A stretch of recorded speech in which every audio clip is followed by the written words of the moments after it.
Primary election day here in New Mexico, and usually in a presidential year, voters would be deciding on who they would like to see represent their party in the general election. And while you still have the opportunity to make your voice heard, the stage is already set between Republican candidate Donald Trump and Democrat Joe Biden. There are many important local races, though, that we're going to be following today that could also have a big impact on our nation. Our state's 3 United States House seats are up for grabs this year. The only contested primary race is in the 1st Congressional District. Republican businessman Luis Sanchez is going up against accountant Steve Jones. So the winner will face Democratic incumbent Representative Melanie Stansbury. She has represented the district, which takes up much of Albuquerque since 2021. And now to the 2nd Congressional District, Southern New Mexico. Yvette Harrell, who previously served in that district, is running uncontested in the primary, so she's expected to officially get the Republican nomination tonight. And then in November, this will be a rematch between Harrell and incumbent Democrat Gabe Vasquez. In the 3rd Congressional District, both candidates are unopposed in their primary races. Incumbent Democrat Teresa Leger Fernandez will face off against Republican Sharon Klasichillich.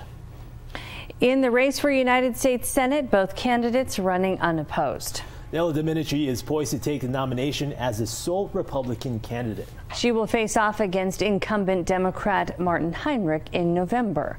And there are also 19 contested state Senate primaries and 22 contested state House primaries on the ballot. All 42 state Senate and 70 state House seats are up for election this year. Many of the primaries, though, are uncontested.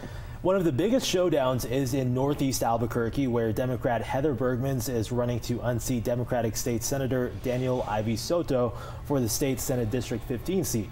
Now, the winner will likely face Republican Craig Degenhardt in November. Voters are going to head out to the polls, as I mentioned, in just about an hour from now. So we're checking in with Diana Castillo now, who's live at the Clerk's Annex with what we can expect this morning. Diana.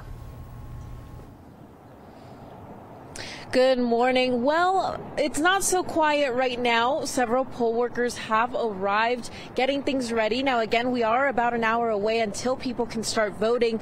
Voting begins at 7 a.m. and will run until 7 p.m. And if you're not registered to vote, don't worry. Same-day voter registration is available today. Just bring an ID and proof of residence, like a utility bill. Now, it is important to remember that you have to be registered with a party to vote in the primary today. If that's not the case, you can change your registration at the polling site, then change it back anytime you cast your vote. And the Bernalillo County Clerk says they are expecting more crowds today since they did have a low voter turnout for early voting. Early voting is not where it should be. Right now, with our early vote and our absentee vote counted, we're only at 9.88%.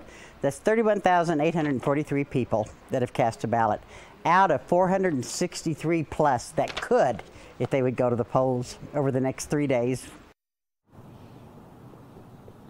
Bernalillo County Clerk Linda Stober says she's been disappointed with the early turnout.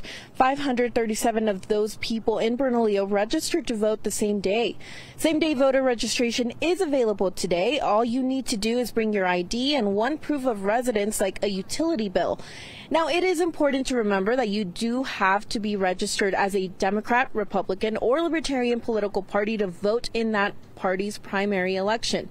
However, if you are one of the thousands who are not registered with a major party, state law says you can change that at your registration at the polling site.